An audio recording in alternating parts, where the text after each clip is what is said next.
Ako po si Miss Winnie at ito po ang ating kwento. Isang mapagpalang araw po sa inyong lahat. Tawagin niyo na lamang po ako sa pangalang Joanna. Matagal nang nangyari ang kwentong ibabahagi ko sa inyo. Karanasan ko ito noong nabubuhay pa ang una kong asawa na itago na lamang natin sa pangalang Jordan. Nagkakilala kami ni Jordan dahil sa mga kaibigan. Uso kasi noon ang reto-reto. Yung tipong asaran lang tapos nauwi sa totohanan. Mabait naman kasi si Jordan. Malambing, kaso ang problema sa kanya, mabarkada. Yung tipong wala siyang pake kahit umusok ng ilong ko kahihintay sa kanya. Nung una, syempre ayoko noon kay Jordan kasi nga pinakaayaw ko sa lalaki yung naninigarilyo at umiinom. Sabi ko pa noon sa mga kaibigan ko, wala akong balak na magnobyo na may bisyo. Ganun pa man, hindi ako tinigilan ng mga kaibigan ko sa tuwing may lakad ang barkada. Lagi nilang isinasama si Jordan hanggang sa lumambot na rin ang puso ko kay Jordan. Pero syempre, hindi naman ganun-ganun lang yon. Hindi naman kasi ako yung tipo ng babae na mabilis mahulog at magtiwala. Isang araw, nagkayayaan ang barkada. Tapos syempre, dahil nga may kaarawan ng isa sa kaibigan ko, hindi mawawala ang inuman. Pero ako noon patagay-tagay lang ng kaunti. Lilinawin ko lang po, nasa tamang edad na ako ng mga oras na yon. At syempre, may sariling bahay at trabaho na ako. Kumbaga, nakakatulong na sa pamilya.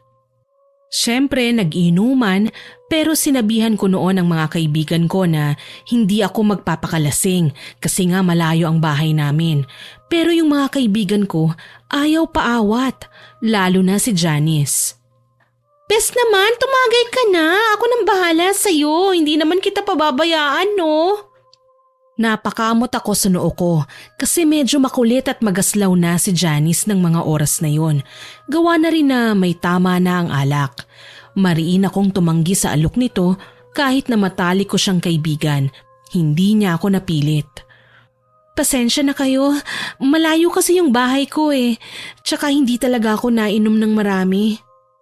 Agad na kinansyawan nila ako at sinabihan pa ako na walang pakikisama na ikinainis ko.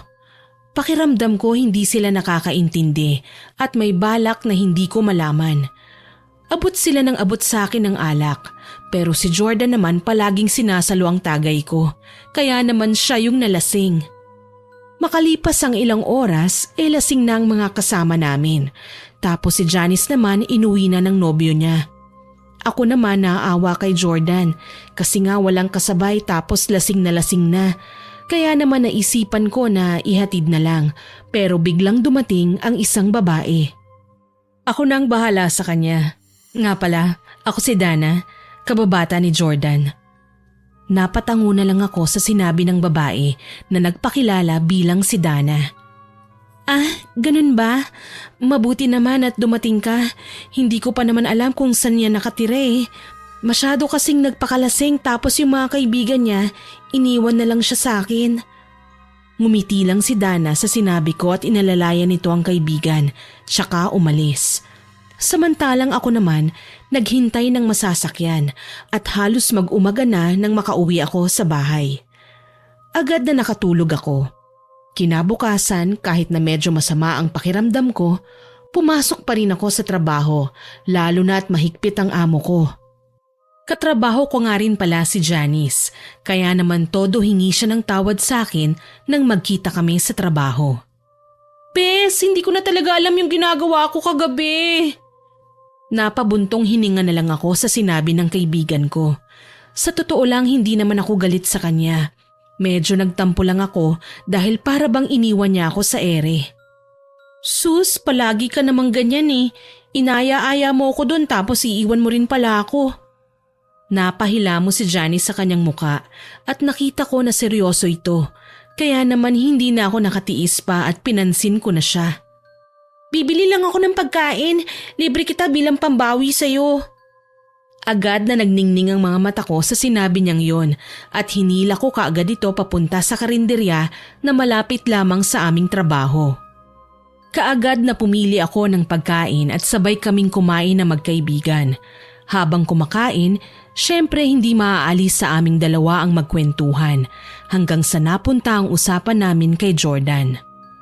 Ay, Bes, kagabi nung umuwi na kayo, kami na lang ni Jordan ang natira tapos… Hindi pa man ako tapos sa sinasabi ko, bigla na lang akong pinutol ni Janice. Talaga? Anong nangyari? Umamin na ba kayo sa isa't isa, ha? Napailing na lang ako sa sinabi ni Janice at pinitik ang noo nito. Patapusin mo muna ako bago ka sumingit, kaya di tayo natatapos eh. Natawa si Janice sa sinabi ko at ipinagpatuloy ko na ang ikinukwento ko sa kanya. Dito nabanggit ko ang tungkol sa kababata ni Jordan. Namangha naman si Janice, lalo na nang sabihin ko kung gaano alalayan ni Dana si Jordan. Baka may gusto sa kanyang kababata niya. Grabe naman siya mag-alala kung ganun. Tsaka paano niya nalaman yung lakad ng isa, di ba? Baka naman masyado lang silang malapit, kaya naman alam nila ang pinupuntahan ng isa't isa. Napabuntong hininga na lamang kaming magkaibigan. Napaisip kami pareho dahil sa inasta ni Dana. Matapos na kumain, bumalik na kami sa trabaho. At syempre, dating gawi, tinapos namin ang dapat tapusin. Matapos ng trabaho, niyaya ko si Johnny sa bahay ko para naman kahit papano, pasolo ko naman ang kaibigan ko. Nagkantahan lang kami at kumain ng mga niluto ko. Ilang sandali ang lumipas, nagpaalam din siya sa akin na uuwi na dahil may lakad pa sila ng nobyo niya kaya naman hinayaan ko na lang. Mag-isa na lang ulit ako sa bahay ko pero maya-maya bigla na lang may kumatok. Naguluhan ako dahil wala naman akong inaasahan na bisita kaya naisip ko na baka bumalik si Janice. Pero pagbukas ko ng pintuan, bumungad sa akin si Jordan kasama niya si Dana. Nabanggit sa akin ni Dana na ikaw daw umalalay sa akin nung sinundo niya ako at nandito ako para magpasalamat. Ngumiti naman ako at nagtataka kung paano niya nalaman ang bahay ko. Nakita namin yung kaibigan mong si Janice. Siya nagsabi sa amin kung saan ka nakatira. Napatango naman ako at pinapasok ang dalawa. Siyempre inalok ko sila ng makakain na hindi naman nila tinanggihan. Nanood kaming tatlo dahil nahiya naman ako na walang gawin tapos gumawa pa sila ng paraan para makapunta sa bahay ko.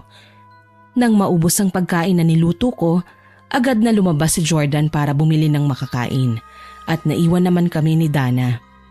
Ewan ko pero ng mga oras na yun, hindi ako komportable na kasama siya dahil kada galaw ko nakatingin siya. Mabuti na lang bumalik kagad si Jordan, dala na yung mga pinamili niya at syempre ako naman, inasikaso kagad yun dahil bisita ko sila. Pero tinulungan pa rin ako ni Jordan. Para hindi nakakahiya sa kanila, nagluto ulit ako ng sopas. At habang naghihiwa ng gulay, bigla akong nasugatan. Mabilis naman na kumilos si Jordan at nagulat ako nang bigla niyang hinawakan ng kamay ko at hinugasan yun. Habang ginagamot ni Jordan ang sugat ko, nakita ko si Dana. Nanlilisik ang mga mata nito habang nakatingin sa akin, kaya naman mabilis kong binawi ang aking kamay kay Jordan. Ako nang bahala dito. Maupo ka na lang, kaya ko naman to eh. Sa susunod, mag-iingat ka kasi hindi yung hahara-hara ka kung kumilos. Ayoko pa naman na nakikita kang nasasaktan. Natulala ako sa sinabi ni Jordan at biniro ko pa siya. Bigla namang tumayo si Dana. Ako na ang magluluto dito. Maupo na lang kayong dalawa. Naiirita lang ako sa kaasiman niyo eh. Nagulat ako sa sinabi ni Dana, pero agad naman na sinabi ni Jordan na biro lang ang sinabi sa akin ni Dana. Naku, masanay ka na kay Dana, ganyan talaga yan, medyo mapagbiro. Natahimik na lang ako at bahagyang lumayo kay Jordan. Pakiramdam ko kasi nagagalit sa akin si Dana sa tuwing magkalapit kami ng kaibigan niya. Gayunpaman, lapit pa rin sa akin ng lapit si Jordan. Kaya naman naiilang na ako ng mga oras na yon. Dahil kung makatingin sa akin si Dana, para bang kakainin ako ng buong buo. Pero sa tuwing nakaharap si Jordan, para naman siyang isang anghel. Nang matapos magluto si Dana, agad na inihain niya ang sopas pero napaso ito. Napalakas pa ang sigaw niya kaya naman agad na tumayo ako. Ayos ka lang ba? Teka, kukuha lang ako ng panlagay dyan para hindi magpeklat. Aalis na sana ako pero mabilis akong pinigilan ni Jordan. Wala lang yan, malayo sa bituka. Di ba, Dana? Ngumiti naman si Dana at tumango naman ito sa sinabi ng kaibigan niya. Agad ko namang tinanong si Dana kung ayos lang siya pero ngumiti lang ito sa akin at sinabihan ako na wag nang mag-abala. Ewan ko ba pero pakiramdam ko naiinis siya sa akin. Kumain na ulit kami at nang matapos ang aming pinanonood, nagpaalam na sila sa akin. Pero si Jordan malambing, tapos si Dana naman parang wala lang. Nang makaalis ang dalawa, para bang nakahinga ako ng maluwag, yung tipong para bang natanggalan ako ng tinik sa lalamunan.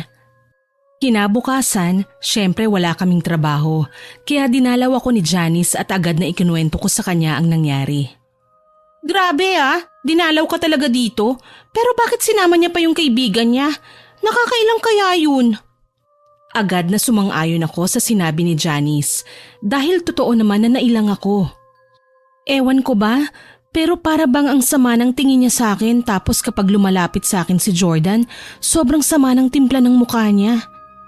Natawa naman si Janice sa sinabi ko at agad na naisip nito na pwedeng may gusto si Dana kay Jordan. Hinayaan ko na lang ang mga napuna ko dahil hindi naman nanliligaw sa akin si Jordan. Pero makalipas ang 1 linggo, nakatanggap ako ng text mula kay Jordan at sinabi nito sa akin na may gusto siya sa akin. Hindi ko alam kung ano nga ba ang sasabihin ko sa kanya at dahil wala akong maisip, hindi ko sinagot ang text niya. Ilang araw ang lumipas, kaarawan ni Janice. Kaya naman syempre, hindi pwedeng wala ako sa kaarawan ng kaibigan ko. Pagdating sa bahay ni Janice, syempre gaya ng inaasahan, nandun si Jordan. At kasama na naman niya ang kaibigan niyang si Dana. Medyo umiwas ako kay Jordan dahil gusto kong hindi na ma-issue pa sa kanya, lalo na at kasama niya si Dana. Mabuti naman at dumalo ka, akala ko hindi ka napupunta eh. Napangiti na lang ako sa sinabi ni Janice at agad na binati siya. Pwede ba na wala ako? Syempre dapat hindi ako mawawala sa espesyal na araw sa buhay mo. Natuwa naman si Janice sa sinabi ko at agad na inalok ako ng pagkain. Nang mapansin ni Jordan ang presensya ko, agad na lumapit ito sa akin. Iniiwasan mo ba ako? Pagpasok mo pa lang kanina, tinawag na kita pero parang hindi mo ako napansin. Napakamot na lang ako sa ulo dahil hindi ko akalain na napansin niya pala ang ginagawa kong pag-iwas. Kaya naman wala akong nagawa kundi ang magsabi ng totoo. Pero syempre, hinila ko siya palabas. Baka may makarinig pa sa akin eh. Tama ka nang napansin mo, iniiwasan kita. Kasi naman naiilang ako kay Dana eh. Pakiramdam ko ayaw niya na magkasama tayo. Natawa naman si Jordan sa sinabi ko at pinitik pa ako sa noo. Praning, ganun talaga yon simula pa noon. Kumbaga kinikilala ka niya. Huwag kang mag-alala, sa susunod hindi ko na siya isasama. Natahimik ako sa sinabi ni Jordan. Napagtanto ko na tama siya. Medyo praning ako sa parting yun. Pero hindi ko lang talaga maisip kung bakit ganun na lang si Dana sa akin. Matapos namin na mag-usap ni Jordan, bumalik na kami sa loob at agad na inuwi nito ang kaibigan. Nakampante naman ako pero hindi na bumalik pa si Jordan. Nag-text lang ito sa akin na nagkaroon daw ng biglaang pangyayari sa bahay nila kaya hindi na ito nakabalik pa. Kinabukasan, nakumpirma ko na nagsasabi siya ng totoo nang sabihin sa amin ng isa niyang barkada na pumanaw ang nanay ni Jordan. Naisipan ko na dumalaw sa kanila para makiramay at syempre hindi lang naman ako ang pumunta. Marami kami. Nang makapasok sa kanila, ngumiti sa akin si Jordan at niyakap ako. Ayos ka lang? Pakatatag ka ha? Huwag kang susuko. Kung kailangan mo ng kausap, nandito lang ako ha. Ngumiti si Jordan sa akin at inasikaso kaming mga bisita niya. Hinagilap naman ng mga mata ko si Dana pero wala ito. Kaya naman tinanong ko si Jordan. Wala yun dito. Hindi siya dadalaw. Kasi magkagalit sila ng mama ko. Natahimik ako sa sinabi ni Jordan at napaisip lalo na dahil magkaibigan sila ni Dana. Bakit naman sila magkagalit? Di ba nga kaibigan mo yun? Kaagad naman na ikinuwento sa akin ni Jordan ang nangyari. Dito ko nalaman na hindi gusto ng ina niya si Dana dahil masama raw ang ugali nito kapag sila ang kaharap. Pero anghel kung nakatingin si Jordan. Nang mga oras na yon, pakiramdam ko ganun din si Dana sa akin. Pero nilinaw ni Jordan na wala namang ginagawang masama si Dana. Sadyang magkagalit lamang ang pamilya nilang dalawa kaya ganun ang tingin ng pamilya niya kay Dana. Pero sa puntong yon pakiramdam ko, tama ang pamilya ni Jordan. Pero syempre, hindi ko na sinabi pa sa kanya ang naisip ko dahil kahit papano, mahalaga pa rin sa kanya si Dana. Nang sumilip ako sa kabaong ng ina ni Jordan, napakunot ang noo ko dahil parabang sobra itong nahirapan. Bukod pa doon, meron mga kuto na lumalabas sa ilong at tenga nito. Pero hindi ko nalang pinansin pa. Umalis din kami kaagad at dahil nga mapamahiin si Janice, nagtungo kami sa isang kainan ng lugaw para magpagpag. Habang kumakain, bigla na lang nagsalita si Janice tungkol sa kulam. Alam nyo, pakiramdam ko, kinulam yung nanay ni Jordan kasi ang daming kuto eh. Sabi ng lolo kong albularyo, malalaman na kinulam ang isang tao kapag may insekto na lumalabas sa iba't ibang butas ng patay. Inihambing pa ni Janice ang tiyahin niyang namatay sa nanay ni Jordan at sinabi nito na parehong-pareho daw ang dalawa. Natawa naman ako kasi hindi ako naniniwala sa kulam o barang. Hay nako Janice, kakapanood mo yan ng kakatakutan kaya natatanim na sa utak mo. Masama naman akong tinignan ni Janice at napailing na lang. Palibhasa, hindi ka naniniwala sa ganon at hindi mo pa nararanasan. Natahimik ako sa sinabi ni Janice pero hindi ko na lang sineryoso. Matapos na kumain, umuwi na kami at ewan ko ba, pakiramdam ko tama ang kaibigan ko. Kaya naman nagsaliksik ako tungkol sa kulam at napagtanto ko na nagsasabi ng totoo si Janice. Makalipas ang 1 linggo, inilibing na ang nanay ni Jordan. Nabalitaan pa namin na nagkagulo sa lamay dahil nalaman ng pamilya na kinulam ang nanay ni Jordan. Hindi ako makapaniwala nang marinig ko ang balita. Pero si Janice hindi na nagtaka pa. Siyempre, nagsimula na akong mapaisip tungkol sa pagkatao ni Dana. Lalo na at ito ang pinaghihinalaan ng pamilya ni Jordan. Ganun pa man, agad din naman na natigil ang haka-haka dahil si Jordan na mismo ang nagsabi na hindi magagawa ni Dana ang bagay na yon. 1 linggo rin kaming hindi nagkausap ni Jordan dahil naging abala ito sa sarili niyang buhay. Akala ko nga noon hindi na niya ako kakausapin pa. Pero nagulat ako nang bigla niya akong sinundo sa trabaho. May dala pa siyang bulaklak at tsokolate. Para saan to? Tsaka anong ginagawa mo dito? Matamis naman itong ngumiti at sinabi sa akin kung maaari daw ba siyang manligaw sa akin. Hindi naman ako agad nakasagot sa tanong ni Jordan pero napagtanto ko na wala namang masama kung bibigyan ko siya ng pagkakataon upang ipakilala sa akin ang tunay niyang pagkatao. Tuwang-tuwa ang mga kaibigan namin nang malaman nilang pinayagan ko si Jordan na manligaw sa akin. Medyo nahiya pa nga ako noon kasi nga ayoko talaga ng inaasar pero nakakagaan lang ng pakiramdam dahil merong isang tao bukod kay Janice na nagpapasaya sa akin. Gayunpaman, hindi nawala sa isipan ko si Dana. Paminsan-minsan nakakasama namin ito at hindi ko talaga maalis sa aking isipan kung paano ko tignan ito. Isang araw, nagkayayaan ng barkada na mag-inuman at sa puntong yun, hindi na natanggihan pa ni Jordan si Dana dahil sumama ito sa kanya. Agad na nilinaw ko naman kay Jordan na ayos lang sa akin, nakampante naman doon si Jordan. Habang nagiinuman, napansin ko na panay ang tingin sa amin ni Dana pero hinayaan ko na lang at hindi ko binigyan ng kung anumang mali siya.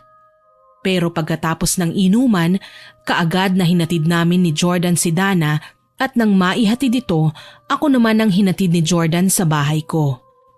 Tumagal ng kalahating taon ang panliligaw sa akin ni Jordan. Masaya ako dahil pinatunayan niya sa akin na seryoso siya kaya naman kalaunan sinagot ko na ito. Inasar pa ako ni Janice at sinabi pa na kunwari pang ayaw ko raw kay Jordan pero palihim ko naman pala talagang gusto ito. Alam ko naman na nagbibiro lamang si Janice, kaya naman tinawanan ko na lang ito at sinabi na nahulog na rin ako kay Jordan dahil mabuting tao ito. Marami ang natuwa nang malaman nila na magkasintahan na kami ni Jordan dahil noon pa man inaasar na nila kaming dalawa. Hindi naman makapaniwala si Dana nang maging kami ni Jordan dahil hindi raw nito nabanggit sa kanya na nililigawan ako. Nagulat naman ako sa sinabi ni Dana noon pero agad na sinagot ito ni Jordan. Hindi naman pwedeng sa lahat ng oras sasabihin ko sa iyo ang mga ginagawa ko.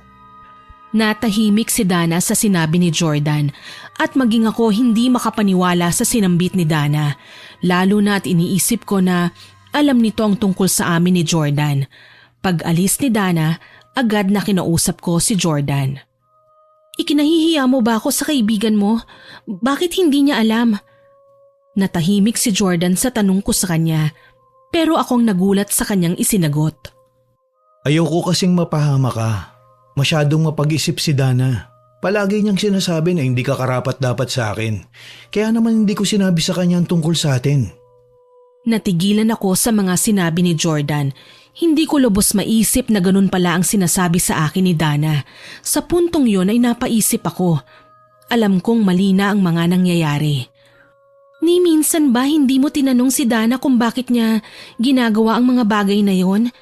Hindi ka ba napapaisip kung ano ba talaga ang namamagitan sa inyong dalawa?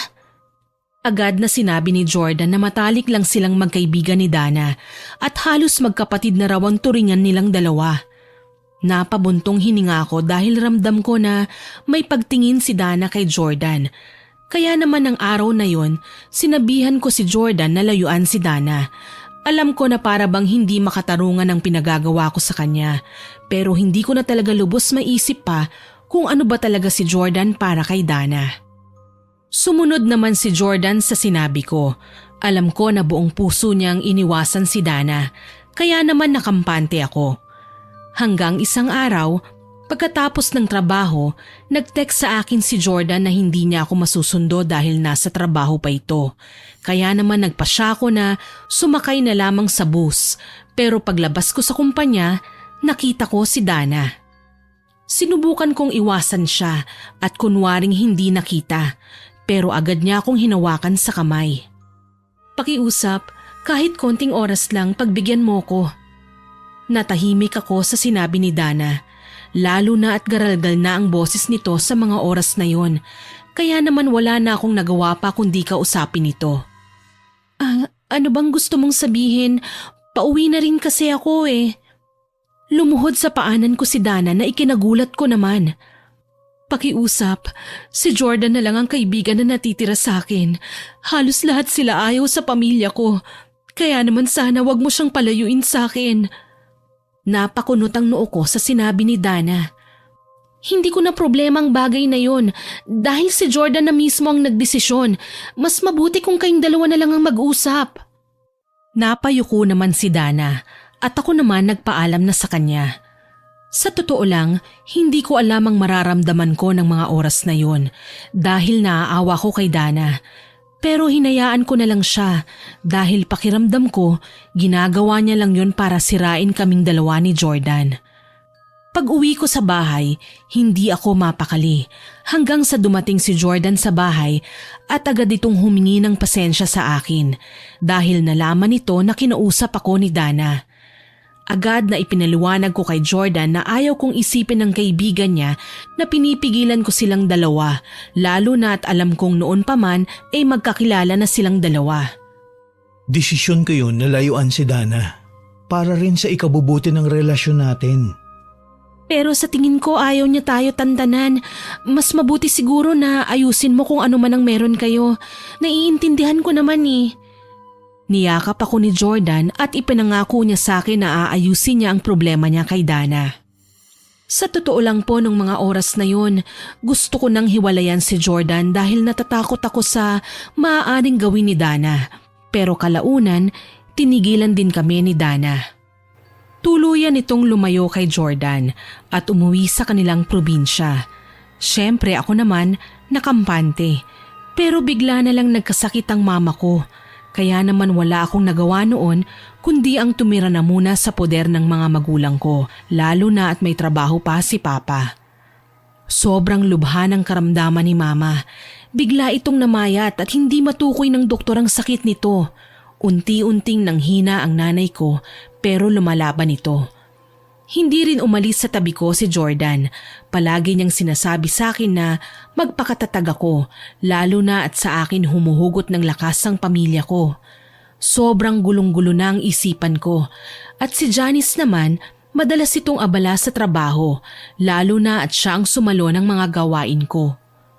Isang araw, dumalaw si Janice kay Mama at kinausap niya ako ng masinsinan. Bes, lumapit na tayo sa tiyuhin ko na albularyo. Malakas ang kutob ko na kinukulam si tita.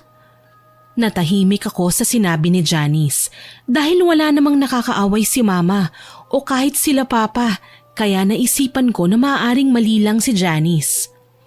Malabo naman yung sinasabi mo, Bes, dahil wala naman si Mama na nakaaway o kahit kami. Kahit na, basta habang tumatagal si tita dito sa ospital, mas lalong lalala ang sakit niya. Bahala ka, desisyon mo naman kung maniniwala ka o hindi, basta binalaan na kita. Natahimik ako sa sinabi ni Janice. Makalipas ang ilang araw, gaya ng sinabi nito, lumala ang sakit ni Mama. Hindi ko alam noon kung maniniwala ba ako kay Janice, pero napagtanto ko na wala naman mangyayari kung susubukan namin. Agad na nagpasya kami na magtungo sa tiyuhin ni Janice, pero bigla na lang nag-agaw buhay si Mama. Sobrang sakit para sa akin na makita siyang nahihirapan, pero hindi na siya nakaligtas pa ng oras na yon. Sobrang bilis ng pangyayari at hindi ko akalain na sa ganoong paraan mamamatay ang nanay ko. Hindi na kami tumuloy pa ni Janice dahil wala na rin naman si nanay. Inasikaso ko na lang ang mga dapat ayusin sa ospital.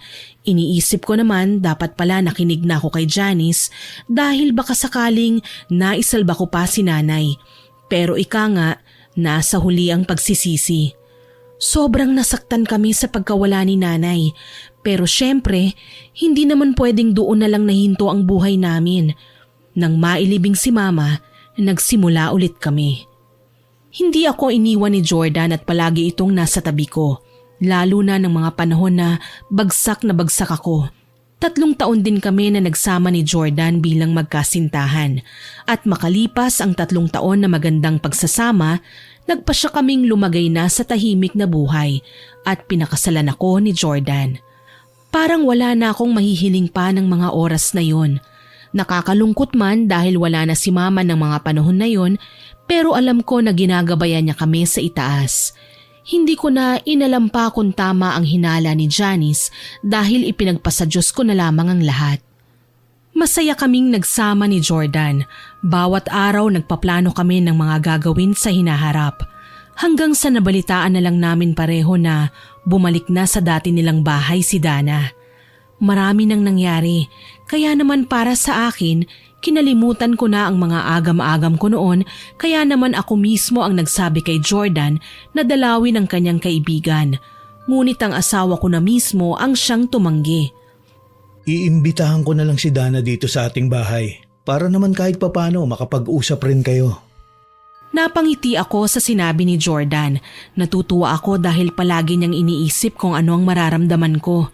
Simula nang ikinasal kami ni Jordan, binawasan na nito ang pagbabarkada dahil nais niya na palagi kaming magkaroon ng oras sa isa't isa, lalo na at kapwa kami may trabaho. Ayos lang naman sa akin kahit dalawin mo siya sa kanila. Hindi naman ako magsiselos dahil alam ko naman na loyal ka sa akin. Natawa si Jordan sa sinabi ko at napailing-iling pa. Kaagad nitong sinabi sa akin na hindi kagandahan kung dadalaw siya sa bahay ng kaibigan, lalo na at may asawa na siya at babae pa din si Dana. Sa totoo lang sobrang tuwa ko ng mga oras na yon dahil pakiramdam ko mahal na mahal ako ng asawa ko. Yung tipong ang laki na ng pinagbago niya buhat ng ikinasal kami. Hindi na nga ako nagpumilit pa, kaya naman nagpasya kami pareho na imbitahan na lamang sa aming tahanan si Dana. Buong puso naman na nagtungo si Dana sa aming bahay at nagdala pa ng regalo para sa aming mag-asawa. Sayang naman at wala ako nung kasal ninyo, pero ayan ang regalo ko para sa inyong dalawa. Tiyak ko na magagamit nyo yan. Pakiramdam ko ng mga oras na yon, malaki na ang ipinagbago ni Dana. Dahil hindi na tulad ng dati, hindi niya na ako tinititigan ng masama at palagi na siyang nakangiti. Nagkwentuhan pa kami tungkol sa mga nangyari sa aming buhay nung mga panahon na wala si Dana. Biniro pa nga kami nito na mag-anak na raw kaagad para naman kumpleto na raw ang aming pamilya. Ewan ko ba pero palagay na ako kay Dana ng mga oras na yon. Lalo na at alam ko naman na malamang hindi na kami guguluhin pa ni Dana tulad ng dati dahil kasal na kami ng kaibigan niya. Napag-isip-isip ko rin na maaaring pinoprotektahan lamang ni Dana si Jordan dahil ayaw niyang masaktan ng kanyang matalik na kaibigan na naunawaan ko naman kalaunan. Nagsimula kaming tatlo ng bagong relasyon at naging bahagi na ng buhay namin si Dana. Palagi siyang dumadalaw sa amin at nakikipagkwentuhan sa akin. Sa paglipas ng panahon, naging malapit ako kay Dana. Marami akong nalaman tungkol sa kanya na hindi ko alam. Nakita ko kung gaano siya kabait. Akala ko noon lahat ng ipinakita niya sa akin totoo. Ngunit lahat ng yun, pakitang tao niya lamang pala. Marahil nagtataka kayo kung bakit ko nasabi ang bagay na ito, ngunit malalaman nyo sa pagpapatuloy ng aking kwento. Nang magdalang tao ako, tuwang-tuwa si Jordan at inimbita nito ang lahat ng kanyang mga kaibigan at ipinagmalaki ang aking pagbubuntis sa panganay naming anak. Kahit ako noon tuwang-tuwa at hindi makapaniwala na sa wakas mabubuo na rin ang pamilya naming inaasam. Nang malaman ni Dana na nagdadalang tao ako, labis itong natuwa. Halos araw-araw, kulang na lamang matulog siya sa bahay para lang mabantayan ako dahil hindi daw siya makapaniwala na magkakaroon na ng anak ang matalik niyang kaibigan dahil bata pa lamang sila, pangarap na raw ni Jordan na magkaroon ng sariling pamilya na masaya. Ewan ko ba, pero habang kinukwento niya ang bagay na yon, para bang napakalungkot niya. Pero iniisip ko na lang na baka guni-guni ko lamang yon at nagkakamali lang ako ng iniisip. Sa paglipas ng mga araw, unti-unting lumaki ang aking tiyan. Ngunit isang araw, biglaan na lamang akong dinugo sa hindi ko malamang dahilan. Agad na dinala ako ni Dana sa ospital upang maagapan kung ano man ang nangyayari sa akin. Pero pagdating sa ospital, sinabi sa akin ng doktor na kailangan tanggalin ang bata sa sinapupunan ko dahil wala na itong buhay at maaaring ikapahamak ko kung hindi nila gagawin ang bagay na yon. Tulala na ako ng mga oras na yon at hindi ko alam kung ano ang gagawin. Kaya naman si Dana na ang siyang nagsabi sa doktor na gawin kung ano ang nararapat. Sobrang bigat ng nararamdaman ko ng mga oras na yon hanggang sa natapos ang operasyon.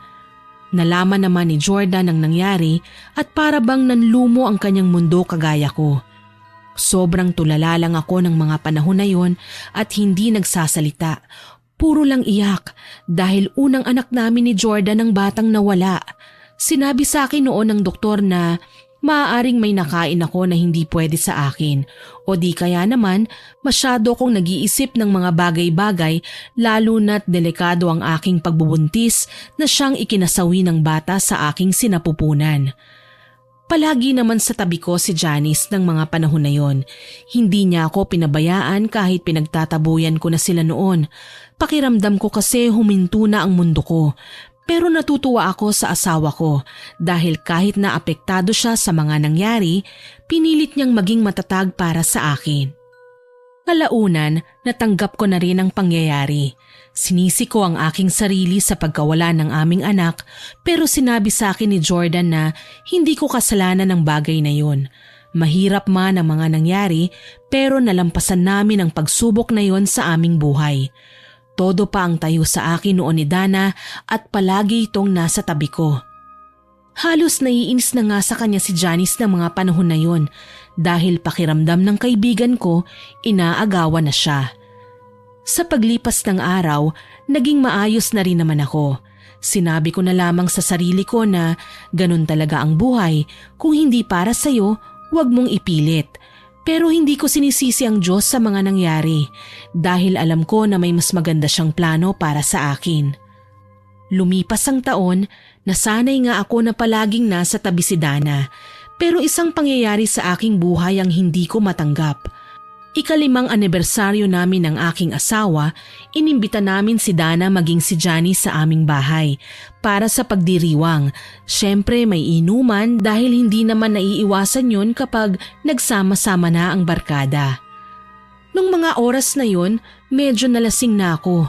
Kaya naman nagpaalam na ako sa kanila na matutulog na at hindi ko naman kasi kayang makipagsabayan sa kanila sa pag-iinom. Hanggang sa umabot na ang madaling araw at nagulat ako dahil hindi pa tumatabi sa akin si Jordan. Akala ko noon hindi pa sila tapos uminom pero pagbaba ko, laking gulat ko nang makita ko magkatabi ang asawa ko at si Dana at magkayakap silang dalawa. Tahimik lang ako noon at wala akong sinabi sa kanilang dalawa. Pero kinabukasan, paulit-ulit kong sinampal ang aking asawa sa harapan ng mga kaibigan namin. Kahit sila nakita na magkatabi si Dana at Jordan. Galit na galit ako sa kanilang dalawa pero agad naman nilinaw ni Jordan na walang namamagitan sa kanilang dalawa ni Dana. Joanna, makinig ka naman sa akin. Hindi kita lolokohin. At isa pa, sobrang lasing na ako kaya nakatulog ako rito sa sala. Alam yan ng mga kaibigan mo, lalo na ni Janice. Hindi ko alam kung paano kami naging magkatabi ni Dana. Agad naman na ipinaliwanag ni Janice na nagsasabi ng totoo ang aking asawa. Kaya naman nilapitan ko si Dana at kinaladkad palabas sa aming bahay. Humingi ito ng pasensya sa akin at sinabi niyang hindi niya sinasadya na tumabi kay Jordan dahil bigla na lang siyang nawalan ng malay sa sobrang kalasingan at hindi na niya alam ang kanyang ginagawa. Pinatunayan naman yun ng iba pa naming barkada pero masakit sa akin ang nangyari. Kaya naman nagpasya ko na umuwi muna sa bahay ng aking mga magulang. Iyak ako ng iyak sa tatay ko at pinaliwanagan ako nito na parte ng pagsasama bilang mag-asawa ang mga ganong hindi pagkakaunawaan. Itinuon ko na lamang ang oras ko noon sa aking trabaho at naging maganda naman ang resulta. Si Jordan naman hindi ako tinigilan na suyuin kaya naman kalaunan pinatawad ko na rin siya. Isa pa, hindi rin ako tinantanan ni Dana. Paulit-ulit siyang humingi sa akin ng tawad. Kaya naman sino ba ako para hindi sila pansinin, hindi ba? Pinatawad ko sila pareho. Pero si Jordan, iniwasan niya na si Dana dahil pakiramdam niya pinag-aaway kaming dalawa ng kanyang kaibigan. Hindi naman tumigil si Dana sa panggugulo sa amin. Sinasabi niya ng paulit-ulit na hindi niya naman sinasadya ang nangyari. Sinabi ko noon na pinatawad ko na siya. Pero si Jordan talaga ang nagdesisyon na layuan siya. Kalaunan, tumigil din si Dana at umuwi sa kanilang probinsya. Ngunit nagsimula naman na magkasakit si Jordan. Abot-abot na kaba ang aking naramdaman dahil para bang naulit na naman ang nangyari kay nanay. Kaya naman kaagad na inaksyonan ko ang nangyari kay Jordan at lumapit kami sa tiyuhin ni Janice. Ipinaliwanag sa amin ng albularyo na kinukulam ang aking asawa pero hindi niya sinabi kung sino ang gumagawa nito at sinabi niya na lamang sa amin na ibabalik niya sa taong gumawa ang sumpang inilagay niya kay Jordan. Laking gulat namin nang sabihin ni Dana na namatay na ang kanyang nanay. Gaya ng sakit ni Jordan, yon ang ikinamatay ng nanay ni Dana. Pinagtagpi-tagpi ko ang lahat ng senaryo. Inisip ko na maaaring isang tao lang ang gumagawa nun sa amin. Pero syempre, wala naman akong katibayan para magbintang. Kaya naman hindi ako nagsalita at nagsabi kay Jordan. Kinimkim ko na lamang sa aking sarili ang aking hinala. Matapos ang pangyayaring yon, gumaling naman si Jordan. Nakabalik na ito sa kanyang trabaho at isang biyaya mula sa may kapalang ibinigay sa amin dahil nabuntis ulit ako.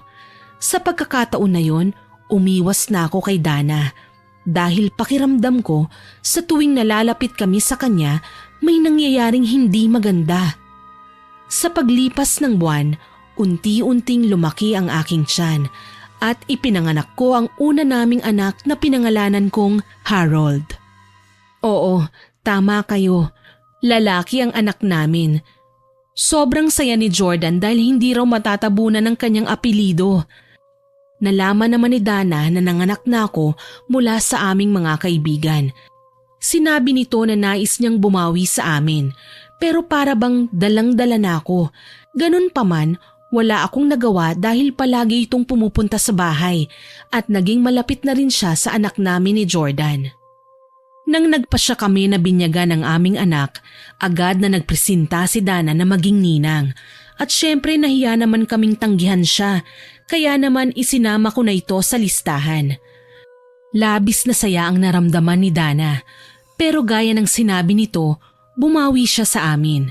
Nagpresenta pa ito na maging tagabantay ng anak namin ni Jordan sa tuwing abala kami pareho sa trabaho. Syempre ayoko naman na makaistorbo sa ibang tao, kaya naman tinanggihan ko si Dana.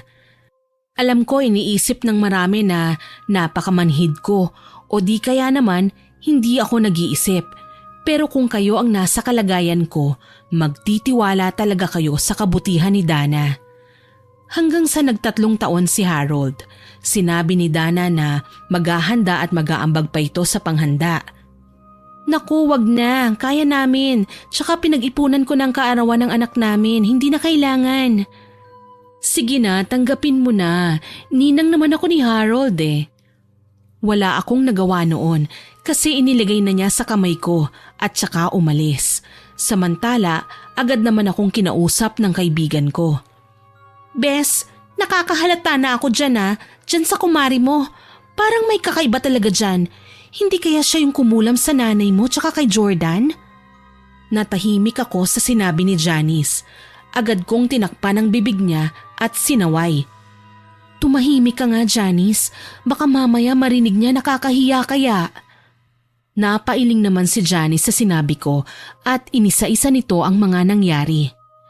Diba nga noon pa lang sinabihan na kita na ibang pakiramdam ko sa babae na yan? Parang may malaki siyang tinatago at ibang tingin niya kay Jordan eh.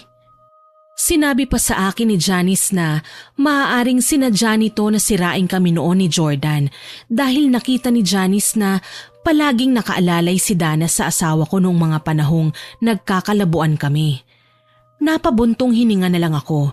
Hindi ko pinansin ang sinabi ni Janice dahil ayoko nang dumagdag pa ang aking sama ng loob. Para kasing paulit-ulit na lang ang mga nangyayari at gusto ko na lang lumagay sa tahimik na buhay. Pinayuhan ako noon ni Janice na lumayo na lamang kay Dana, pero sabi ko noon sa kanya na hindi ko pwedeng gawin ang bagay na yon, lalo na't hahanapin ng anak namin ang ninang niya. Sa pagdaan ng araw, para bang nanlamig sa akin si Jordan. Palagi itong tahimik at hindi ako iniimikan. Kaya naman nang magkaroon ako ng pagkakataon, kinausap ko ito. Masyado ka na kasing abala sa trabaho mo. Wala ka ng oras sa amin ng anak natin. Palagi na lang si Danang kasama namin. Nasalip ikaw dapat dahil pamilya tayo. Kaagad kong sinagot si Jordan at sinabi ko sa kanya na ginagawa ko lamang ang aking makakaya upang makapag-ipon para sa paghahanda sa pag-aaral ng aming anak. Ngunit sinabi sa akin ni Jordan na nais niyang huminto ako sa pagtatrabaho na ikinainit ng ulo ko. Kaya naman ang mahinahon naming usapan ay napunta sa away. Umalis sa bahay namin si Jordan. Hindi ko alam kung saan siya nagpunta. Hanggang sa nakatanggap ako ng tawag mula kay Janice at sinabi nito na nakita niyang magkasama si Dana at Jordan papunta sa bahay ni Dana. Kinutuban na ako ng mga oras na yon, kaya naman dinala ko si Harold sa bahay ng aking ama at iniwan muna ito doon. Tsaka naman sinamahan ako ni Janice patungo sa bahay ni Dana. Ilang beses akong kumatok sa bahay nito pero walang nagbubukas, kaya naman binasag ko ang bintana sa sala nito at doon ako dumaan. Nanginginig na ako ng mga oras na yon at pinipigilan ako ni Janice. Pero hindi ako nagpaawat. Kaagad akong umakyat sa itaas at binuksan ang isang silid. Ngunit laking gulat ko dahil may mga iba't ibang larawan ni Jordan sa kwartong yun. Pinagpupunit ko ang mga yon sa sobrang galit ko. Pakiramdam ko, Tama ang hinala ni Janice tungkol kay Dana. Lumabas ako sa silid na yon at binuksan ang katabing kwarto at dito ko nakita na magkatabi sa kama ang aking asawa at si Dana na kapwa walang saplot. Nandilim ang paningin ko ng mga oras na yon. Nakita ko ang isang gunting sa gilid ng mesa at sinaksak yon sa dibdib ni Dana. Pero tinamaan lamang siya sa braso dahil agad na nahila ako ni Janice at siya naman ang kumaladkad kay Dana palabas ng bahay nito. Maaga pa ng mga panahon na yon, kaya naman maraming tao sa labas. Inihagis ni Janice si Dana sa labas ng bahay nito habang walang suot na kahit na ano. Ang kapal ng pagmumukha mo para ganunin ang kaibigan ko. Kumari ka pa naman nila pero taksil ka. Wala kang respeto sa sarili mo. Sarili mong kumpare, nilandi mo. Pareho kami ni Janice na galit ng mga panahon na yon. Samantala, si Jordan naman hindi pa rin nagigising. Pinulsuhan ko ito pero meron naman ngunit isang oras nang lumipas, hindi pa rin ito nagigising. Kaya naman tumawag na ako ng ambulansya at dinala ito sa ospital. Dito namin nalaman na nasobrahan sa pampatulog si Jordan at alam ko na kagagawan niyo ni Dana. Kinasuhan ko si Dana at hindi na ito nakalapit pa sa aming pamilya. Ilang araw din sa ospital si Jordan dahil napasama sa kanya ang labis na pag-inom ng pampatulog. Nang magising ito, hindi niya alam kung ano ang mga nangyari. Sinabi pa niya na ang natatandaan niya lamang ay tinawagan siya ni Dana dahil umiiyak ito at nagpapatulong sa kanya na agad naman niyang pinuntahan.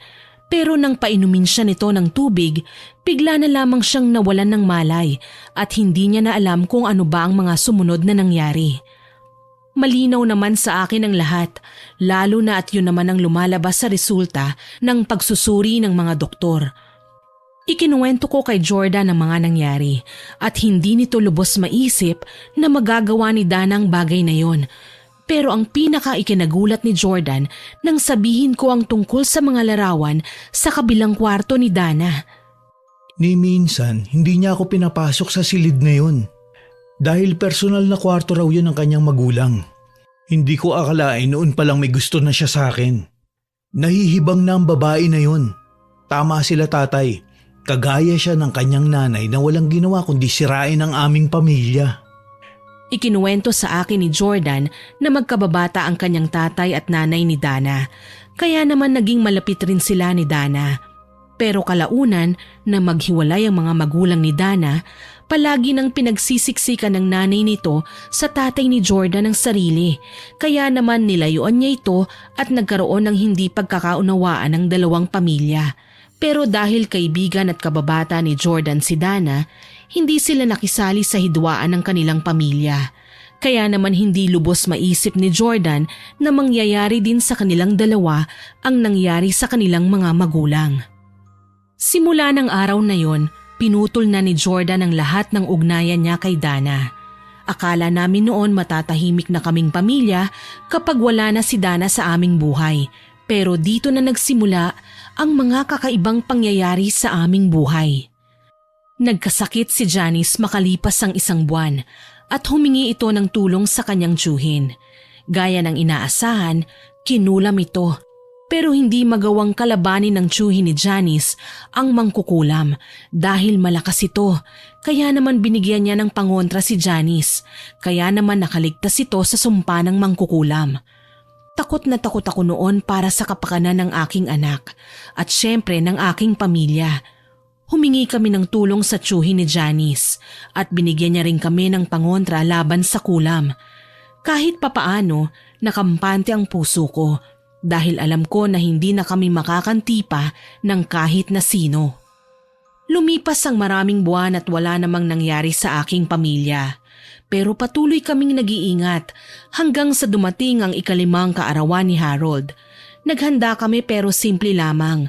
Ngunit matapos ang handaan, laking gulat namin dahil nawala ang pangontra ni Harold. Hanap kami ng hanap pero hindi namin ito nakita. Agad na sinabi ko kay Janice ang nangyari at sinabi nito na hihingi na lamang kami ulit sa kanyang tiyuhin. Ngunit ilang buwan pa bago ito bumalik dahil nagkaroon ito ng biglaang pasyente.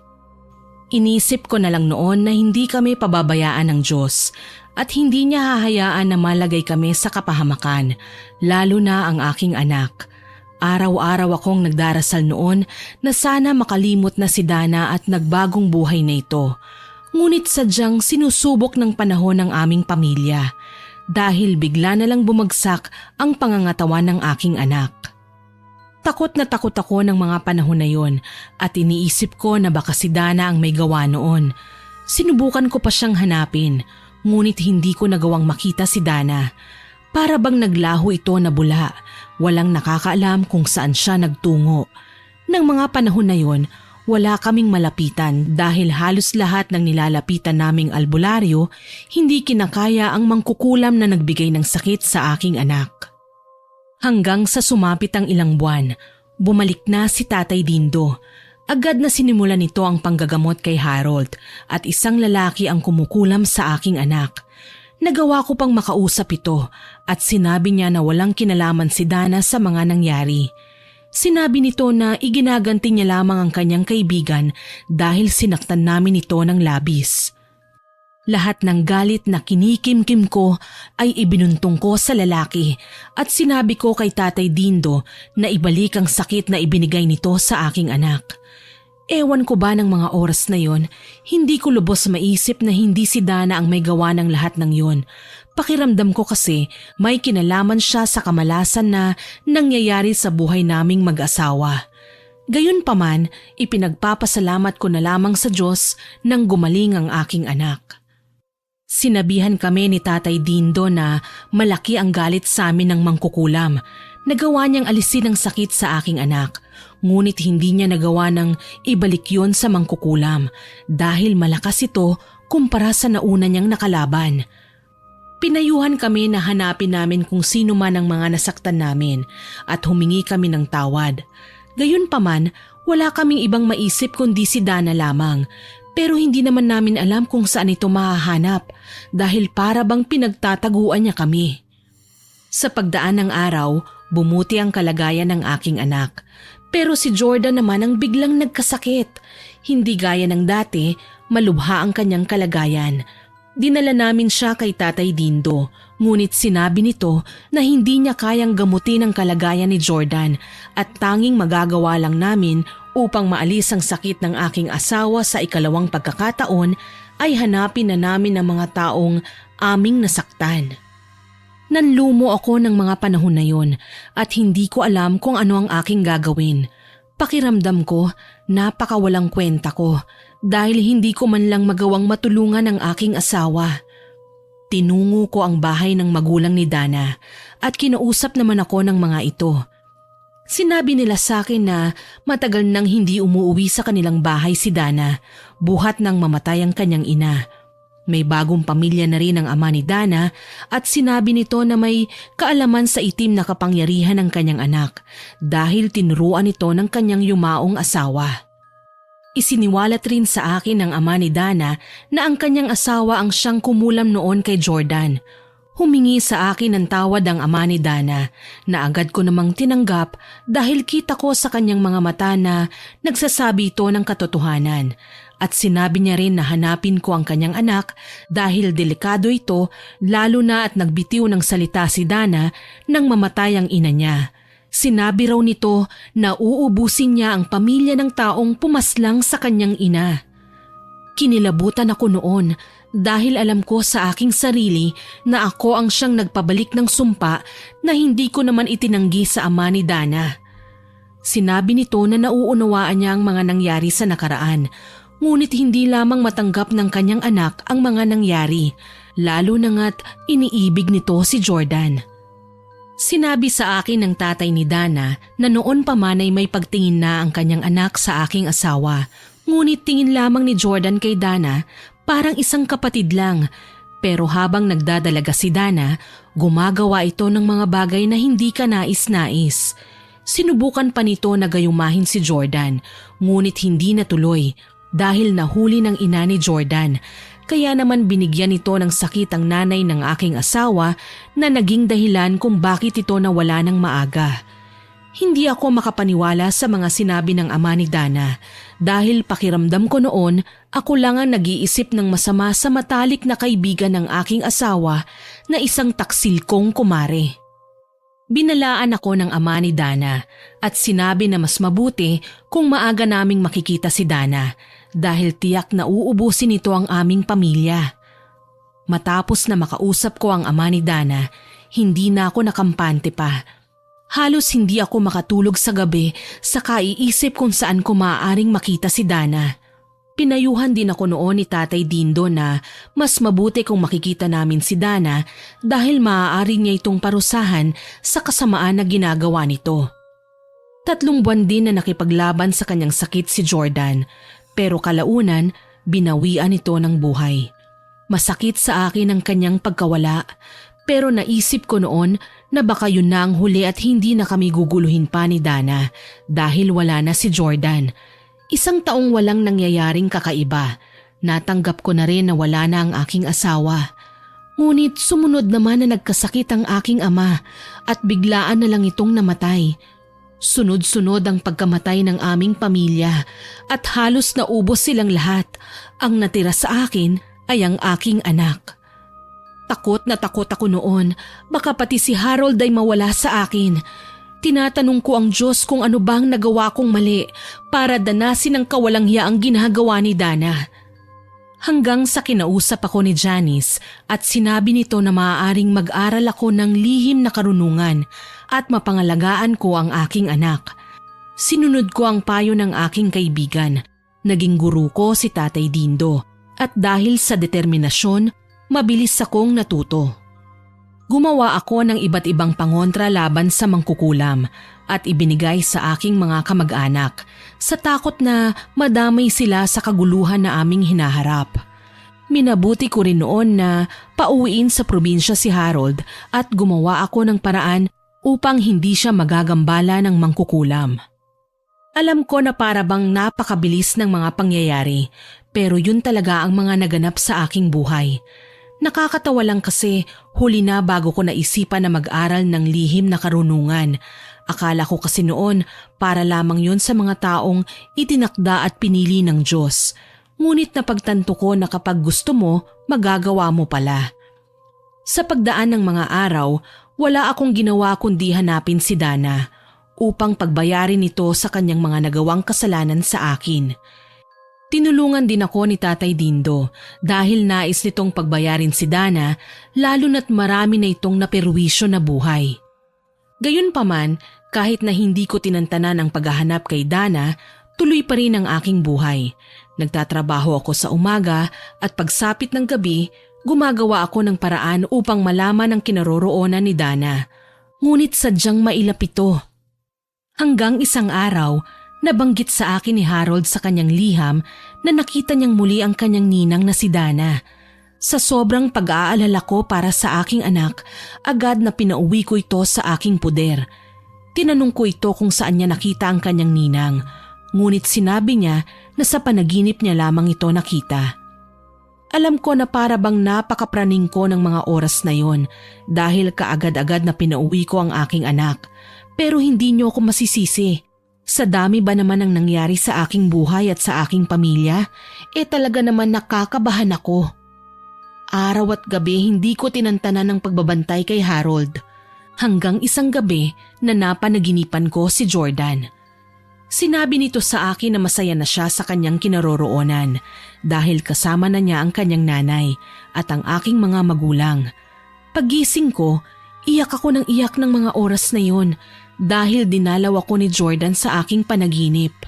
Hindi ko pa rin siya malimutan dahil syempre asawa ko yun at marami man siyang nagawang kasalanan sa akin, hindi naman niya sinasadya yun dahil biktima lamang siya ng kanyang kaibigan.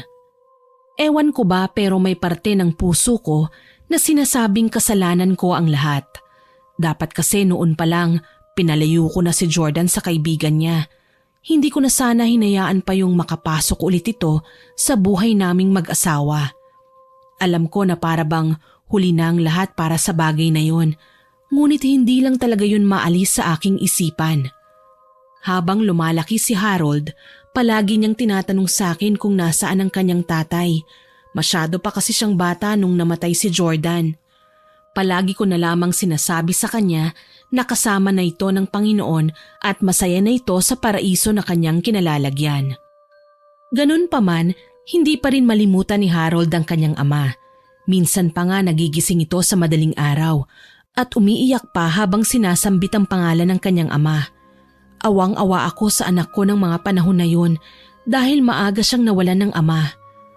Ganun pa man, binusog ko ng pagmamahal si Harold at kalaunan natanggap rin nito na wala na ang kanyang ama. Sa tuwing kaarawan ni Jordan, palagi kaming dumadalaw sa puntod nito at doon namin ipinagdiriwang. Kahit papaano naging panatag ang puso ko hanggang sa ikasal si Janice sa kanyang matagal ng kasintahan. Sobrang saya ng kaibigan ko at bumuo siya ng pamilya. Ngunit isang araw, nabalitaan ko na lamang na naaksidente sila Janice at namatay ang asawa at anak nito. Lugmok na lugmok ang kaibigan ko pero hindi ko siya pinabayaan. Nawala pa ito sa kanyang sarili at palaging sinasabi na nakita niya si Dana ng panahon na yon at ito ang dahilan kung bakit sila naaksidente. Nang dahil sa nangyari, mas lalo akong nagpursige na mahanap si Dana. Dahil pakiramdam ko, hindi ito titigil hanggat hindi kami nauubos. Hanggang isang araw, nakita ko ito na dumalaw sa puntod ni Jordan at nagkataon na mabilis ko itong nahawakan. Bitiwan mo nga ako, Joanna. Ano bang ginawa ko sa'yo? Bakit parang galit na galit ka sa akin? Kung inaakala mo na akong pumatay sa asawa mo, pues nagkakamali ka. Sinampal ko ito ng paulit-ulit at dinala sa aking sasakyan. Hindi ka na makakatakas pa sa lahat ng iyong nagawang kasalanan sa aking pamilya. Alam ko na ang lahat ng sikreto mo dahil sinabi sa akin ng tatay mo, kaya naman pagbabayarin kita. Tinalian ko ito at hindi ko na hinayaang makatakas pa. Pero habang nagmamaneho ng sasakyan, bigla niyang inagaw ang manibela, dahilan kaya kami nabunggo sa malaking puno. Nagawa niyang makatakas sa akin, samantalang ako'y nawalan ng malay. Nang magising ako, nakita ko ang nag-aalalang mukha ni Janice. Iyak ito ng iyak at humihingi sa akin ng tawad. Sinabi pa nito na tutulungan niya ako upang makabawi kami. Nang makalabas ako sa ospital, umayos naman ang sitwasyon ni Janice. Pero pinanindigan nito na tama ang kanyang nakita. Hindi ako nababaliw, Joanna. Bago ang aksidente nakita ko si Dana. Sinubukan ko pa siyang pigilan pero inagaw niya sa asawa ko ang manibela at sinabi niya sa akin ang lahat. Balak niyang patayin tayo dahil namatay si Jordan nang dahil sa atin. Naguluhan ako ng mga oras na yon dahil sinabi sa akin ng ama ni Dana na ito ang pumatay kay Jordan. Ngunit mariing sinabi ni Janice na mula kay Dana na hindi ito ang pumaslang sa kanyang kaibigan. Sinabi ni Dana sa kanya na ikinuwento nito sa kanyang lola ang sama ng loob niya kay Jordan. Ngunit hindi nito sukat akalain na bibigyan ng kanyang lola ng sakit si Jordan hanggang sa namatay ang kaibigan niya. At isinisisi ni Dana sa amin kung bakit nawala ang lalaking pinakamamahal niya. Sinabi yon ng ama ni Dana sa akin na ang anak niya ang may gawa ng lahat dahil kay Dana naman talaga nagmula ang kaguluhan. Naging malinaw na sa akin ang lahat ng mga oras na yon. Ginagawa ni Dana ang lahat ng yon dahil mahal niya si Jordan at hindi pa rin niya matanggap na sa huling hininga ng kanyang kaibigan, ako pa rin ang pinili nito.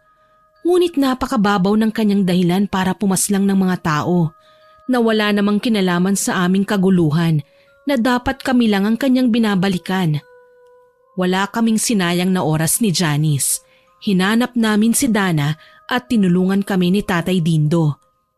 Hanggang isang araw, nakatanggap ako ng tawag mula sa kanyang ama at sinabi nito ang pinagtataguan ni Dana. Ngunit matapos ang pangyayaring yun, nabalitaan kong namatay ang buong pamilya ni Dana. Hindi kami makapaniwala sa mga naganap at sa takot ko na anak ko ang sumunod, itinago ko sa simbahan si Harold para mapangalagaan ito. Agad naman na nahanap namin ang lugar na sinasabi ng ama ni Dana, ngunit wala na ito roon, kaya naman nanghina kami ni Janice. hanggang sa nakilala namin ang isang lalaki at sinabi nito na siya ang kumupkop kay Dana. Ngunit pinalayas niya rin nung malaman niya na isa itong mangkukulam. Natanong pa namin ito kung paano niya nalaman ang tungkol sa bagay na yon at sinabi niya na siya mismo kinulam ni Dana dahil sa pinagsabihan niya ito na itigil na ang masama niyang plano. Nakipagtulungan sa amin ang lalaking yon kaya naman nagawa naming mahanap ang bagong tirahan ni Dana. Hindi na nga ito nakatakas pa sa amin. Galit na galit ito sa lalaki at paulit-ulit na sinabi na papatayin niya ito kapag siya'y nakatakas. Nang dahil sa inyo namatay si Jordan, siya lang ang naging totoo sa akin at nagtiwala. Pero nang dumating ka sa buhay niya, Joanna, ginulo mo ang lahat at pinaiwas mo siya sa akin. Alam mo ba kung gaano kasakit ang bagay na yon? Hindi ko pinakinggan ang sinabi ni Dana at paulit-ulit ko itong hinampas ng buntot pagi. Ganun pa man, para bang wala sa kanya ang mga ginagawa ko. At sinabi sa akin ni Tatay Dindo na talagang malakas si Dana. Hindi lang ito basta-basta mangkukulam dahil may tangan itong itim na bertud na nagbibigay sa kanya ng kakaibang lakas at kapangyarihan. Gusto ko nang patayin si Dana ng mga oras na yon, pero si Janice nais nitong parusahan ng paulit-ulit si Dana at iparamdam sa kanya ang sakit na aming naramdaman nang kuhain niya ang mga mahal namin sa buhay.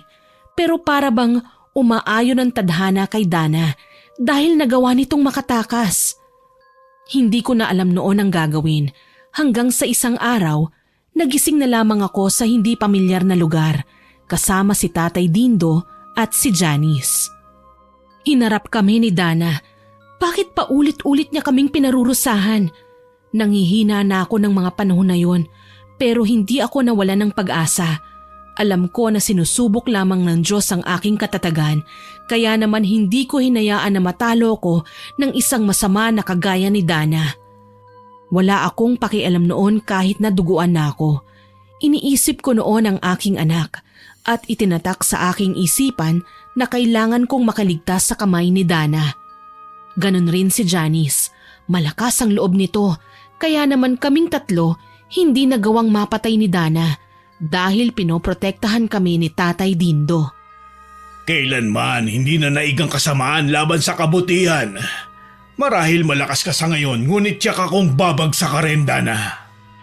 Ang lakas pa rin ng loob nyo kahit na alam nyong wala kayong panama sa lakas na meron ako. Ang lugar na ito ang inyong magiging libingan at kailanman hinding-hindi mo na makikita pang iyong anak, Joanna. Hindi ako umimik ng mga oras na yon dahil naramdaman ko na unti-unti kong natatanggal ang pagkakatali sa akin. Pero sa totoo lang, umaagos na ang dugo ko noon kasi napakahigpit talaga ng nilagay na tali ni Dana. Paulit-ulit na hinampas at hiniwa ni Dana ang iba't ibang parte ng katawan ni Tatay Dindo at ni Janice. Pero maya-maya, bigla itong umalis at matagal bago bumalik. Akala namin tapos na ito, kaya naman sinamantala namin ang oras na yon. Ilang sandali ang lumipas, nagpakita itong muli sa amin. Pero sa puntong yun, dala-dala niya ang bangkay ni Jordan na ikinagulat namin. Sa puntong yun, natanggal ko na ang aking tali sa kamay, kahit yung tali nila Tatay Dindo at ni Janice. Nagpanggap lamang kami na walang nangyari dahil naghahanap kami ng tiyempo para paslangin si Dana. Ipinakita sa amin ni Dana ang bangkay ni Jordan at sinabi nito na hindi sila magkakahiwalay pa dahil mamamatay na ako at wala nang hahadlang pa sa pagmamahalan nilang dalawa. Nakakatakot ang pinakitang pag-uugali ni Dana. Nababaliw ka na, Dana. Patay na si Jordan at kahit kailan hindi na kayo pwedeng magsama. Isa pa, kahit mamatay ka, hindi ka rin tatanggapin sa langit dahil demonyo ka. Matapos sabihin ni Johnny sa mga salitang yun, kinuha nito ang kutsilyo at itinarak sa leeg ni Dana. Kaagad akong kumilos at itinali si Dana. Nagpupumiglas pa ito at sinubukan akong atakihin. Ngunit mabilis na kumilos si Tatay Dindo at paulit-ulit nitong hinampas ng buntot pagi si Dana. Tapos na ang maliligayang araw mo, Dana. Ito na ang katapusan mo. Hindi ka na naawa kay Jordan, hindi mo siya pinatahimik. Akmang sasaksakin ko na si Dana, ngunit hindi ko ito nagawa. Nadampot niya ang hawak kong punyal. Nakatakas ito sa kanyang pagkakatali at susugurin ako. Ngunit hinarang ni Janice ang kanyang sarili, kaya naman siya ang nasaksak sa puso ni Dana. Hinugot ni Janice ang punyal sa kanyang dibdib. Niyakap niya si Dana upang hindi makaalis at paulit-ulit nitong sinaksak sa leeg hanggang sa nawalan ng buhay. Agad na nilapitan ko ang kaibigan ko at sinabihan ko ito na lumaban, ngunit ngumiti na lamang siya sa akin. Sa tingin ko, hanggang dito na lang ang buhay ko. Mariin akong napailing sa sinabi ni Janice. Pilit kong pinipigilan ang dugo na dumadaloy sa kanyang sugat. Sinubukan pa ni Tatay Dindo na gamutin si Janice, ngunit ito na mismo ang nagpatigil sa kanyang tiyuhin. Kaya pa kitang isalba kaya lumabang ka, pamangkin ko. Hindi ko hahayaan na mawala ka. Ngumiti sa amin si Janice at pinatigil kami sa pag-iyak. Tanggap ko na ang aking kahihinatnan. Masaya ako dahil wala nang demonyong sumira sa buhay nating lahat. Sa wakas makakasama ko na rin ang aking mag-ama. Iyak ako ng iyak ng mga oras na yon at sinisisi ko ang aking sarili dahil naging mahina na naman ako. Pero sinabi sa akin ni Janice na hindi ko kasalanan ng mga nangyari, lalo na at duguan na rin ako ng mga panahon na yun. Nagkataon lang na si Janice ang napuruhan at ginawa niya ang bagay na yon dahil nais niyang makasama ang kanyang pamilya. Matiwasay na nagpaalam sa amin si Janice. Masakit para sa akin na muling nawala ng mahalaga sa buhay. Oo, alam ko na marami sa inyo ang nagsasabi na napakalampa ko naman at napakatanga dahil nagawa pa akong maisahan ng isang bihag na may sugat na sa leeg at nakatali. Pero lilinawin ko lang po, ng mga oras na yon nanghihina na ako pero pinipilit ko lang ang sarili ko na magpakatatag para sa aking anak. Kaya sana maunawaan niyo kung bakit ganoon ang nangyari. Gaya ng mga naiisip niyo, yan din ang sinasabi ko sa sarili ko ng mga panahon na yon. Masakit para sa akin na makitang nag-aagaw buhay ang aking kaibigan. Tapos gustuhin ko man na tulungan siya, hindi ko pa rin magagawa dahil siya na mismo ang nagpasya ng kanyang kapalaran. Matapos ang pangyayari na yon, pinanatili naming lihim ang mga nangyari. Sinunog namin ang katawan ni Dana upang makasigurado na wala na ito at hindi na makapanggugulo pa sa amin. Alam ko na kasalanan sa mata ng Diyos ang aming ginawa dahil inilagay namin sa aming mga kamay ang batas. Ngunit may maniniwala ba sa amin kung sasabihin namin na si Dana ang dahilan kung bakit namatay ang aming mga mahal sa buhay? Paniniwalaan ba kami kung sasabihin namin na kinulam niya ang aming pamilya? Hindi naman, hindi ba? Lahat ng ibinahagi ko dito sa inyong channel, lahat yun totoong nangyari. Alam ko na napakaraming pagsubok ang aking pinagdaanan, ngunit hindi ko naman sinisisi ang Diyos sa mga nangyari sa akin. Dahil ipinagpapasalamat ko pa yon sa Kanya. Kung hindi nangyari ang lahat ng yon, hindi sana ako ganito katatag sa ngayon. Alam ko na kaya naganap ang lahat ng yon dahil may maganda siyang plano para sa akin. Matapos ang mga nangyari, ibinalik namin sa libingan niya si Jordan. Samantalang si Janice naman, sama-sama na ang kanyang katawan at ng kanyang asawa at anak sa iisang puntod. Dahil yon ang bili niya sa amin bago ito binawian ng buhay. Muli kong kinuha ang aking anak sa simbahan at nagsama kaming mag-ina. Ibinenta ko ang tahanan namin at bumili ng panibagong tirahan upang makapagsimula muli. Para kasing bumabalik sa akin ang mga nangyari sa nakaraan sa tuwing nakikita ko ang bawat sulok ng aming bahay. Kaya para makakalimot, lumipat ako kasama ang aking anak. Itinuon ko ang aking oras sa pagbabantay sa aking anak. Naging taong simbahan din ako. Palagi akong humihingi ng gabay mula sa poong may kapal. Nagpapasalamat ako sa lahat na biyaya na pinagkakaloob niya sa akin. At syempre dahil buhay pa ako. At kasama ko ngayon ang aking anak. Marami man ang nangyari sa aking buhay, ngunit naging matatag ako ng dahil doon. Sa paglipas ng taon, nakilala ko si Ray. Isa itong pastor sa aming simbahan. Ibinahagi ko sa kanya ang lahat ng nangyari sa aking buhay at palagi niya akong pinapayuhan hanggang sa kalaunan nahulog ang loob ko sa kanya at nagpakasal kaming dalawa. Hindi naman humadlang ang aking anak na si Harold dahil nais rin nito na maging masaya ko at tanggap rin nito si Ray. Sa kasalukuyang taon, naninirahan ako kasama ang aking asawa. May kanya-kanya ng pamilya ang aming mga anak at ang bunso naman namin ay nag-aaral sa kolehiyo.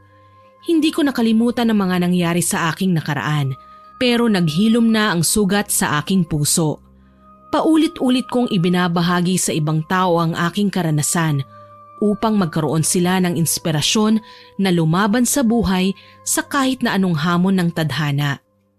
Marami mang pagsubok ang ibato sa atin, huwag tayong susuko dahil kapag nalampasan natin ang bagay na yon, mapapangiti na lamang tayo at sasabihin sa ating sarili na nalampasan na pala natin ang pinakamatinding hamon ng buhay. Hanggang dito na lamang po ang aking kwento. Maraming salamat sa pagbabasa at sana'y marami kayong natutunang aral sa aking karanasan. Naway nagustuhan nyo ang aking ibinahaging kwento. Ako po si Miss Winnie na nagsasabing hanggang sa muli at salamat sa inyong pakikinig.